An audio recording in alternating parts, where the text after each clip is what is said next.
So in 1991, Sierra Leone descended into a brutal civil war. The Revolutionary United Front (RUF) insurgencies unleashed violence, terrorizing civilians and destabilizing the country.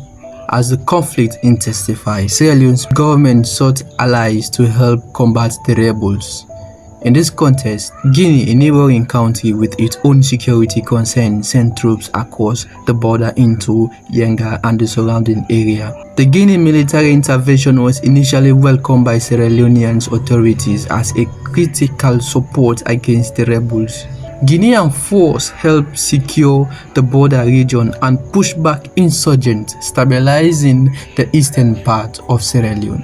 However, when the war formally ended in 2002 with peace agreement and disarmament processes met end, the Guinean troops did not fully withdraw from the Yenga. Instead, they remained stationed in the villages, citing ongoing security concerns and need to protect their own borders from rebel spillover. This military presence, though initially welcome, planted the seed of a long-term territorial dispute. Now, Yenga is a small, seemingly unremarkable village situated in the lush, forested hills of Sierra Leone's eastern Kailahun district. It lies along the Makona River, a natural waterway that has long been considered a boundary between Sierra Leone and its neighbor, Guinea. For generations, Yenga residents live with simple life, fishing in the river, farming fertile lands, and trading with nearby communities across the border. Yet, beneath this peaceful existence built a complex legacy, one born from the colonial ambition and shaped by European power based on their personal interest in the late 19th century. The border of modern West African states were carved with little regard for local realities, often following rivers, mountain range, and landmarks. And in Yenga's case, the exact boundary was never clearly demarcated, leaving room for future dispute as it is right now. The emergence of a dispute, ambiguous border, and competing claim. The question of Yenga's sovereignty quickly became contentious. Sierra Leone asserts that Yenga was undisputably its territory based on colonial-era treaties and maps that placed the village within its borders. Guinea, however, argued that the border should follow the Makona River flood stage, a natural boundary that, according to their interpretation, placed Yenga within Guinean territory. This disagreement was complicated by the fact that many colonial boundary markers had been lost or destroyed over time. And now, without physical demarcation, both countries rely on historical documents, maps, and oral histories to support their claim. The ambiguity created a gray zone where sovereignty was contested. Yenga's value extended beyond symbolism. The village and its environs were rich in natural resources, fertile farmland, abundant fish stock in the river, and deposits of diamonds and other minerals.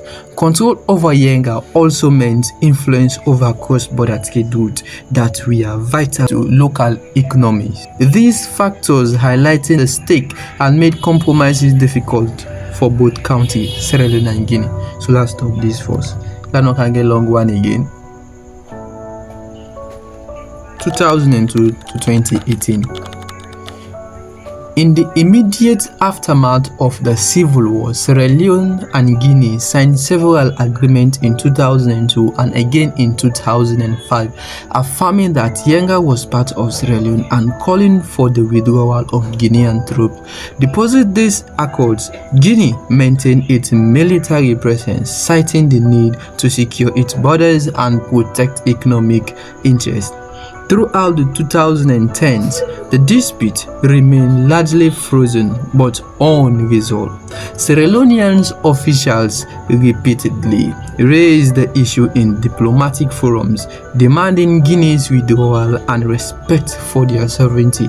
Investigative reports and media coverage highlighting the plight of Yenga's residents, who face restriction on movement and economic hardship due to the military standoff.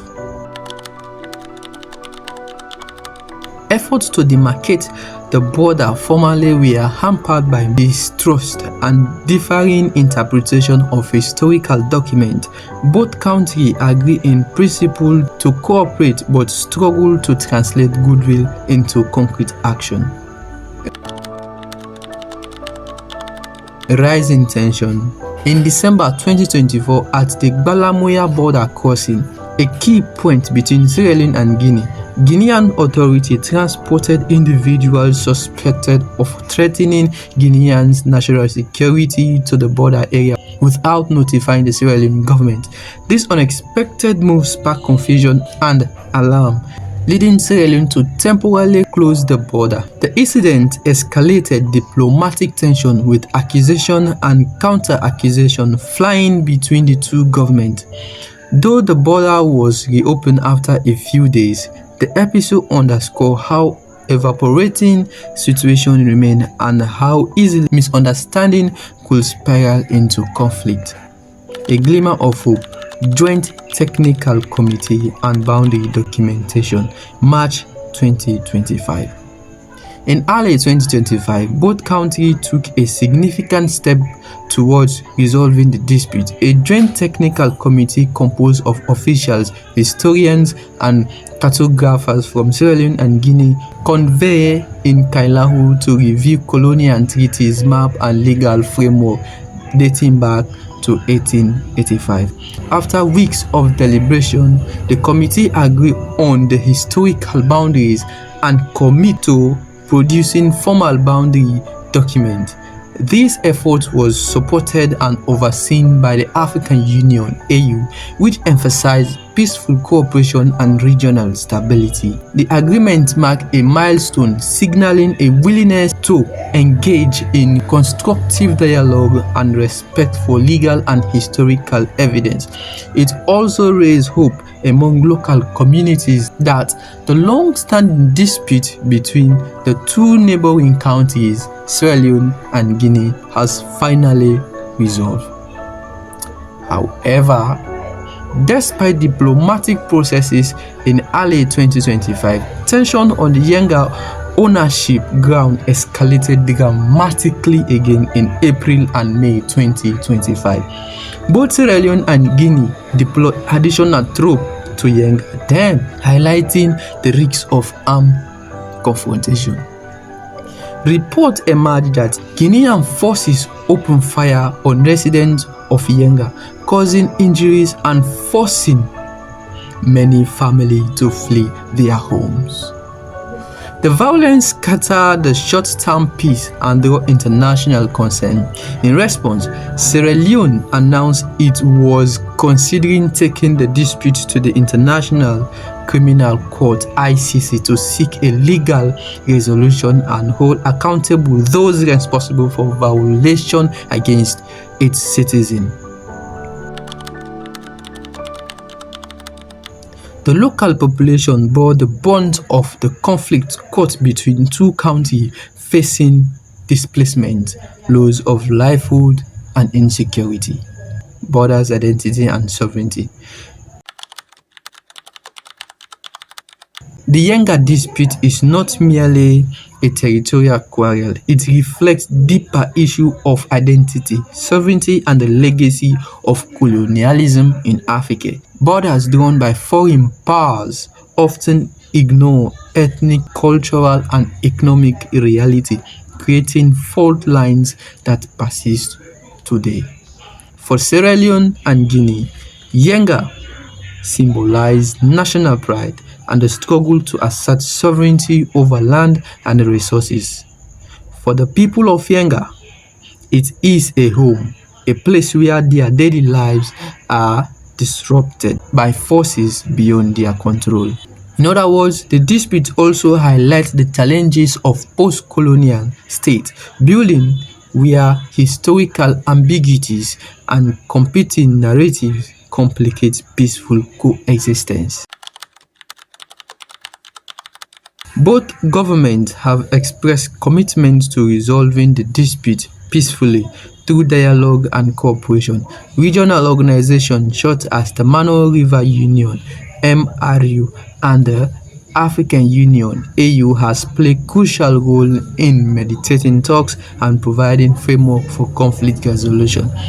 The Joint Technical Committee's work on formal boundary documentation is a promising foundation.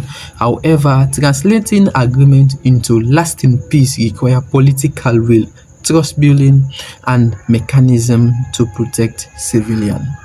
International partners and civil society can support these efforts by promoting transparency, encouraging dialogue, and addressing the humanitarian needs of affected communities.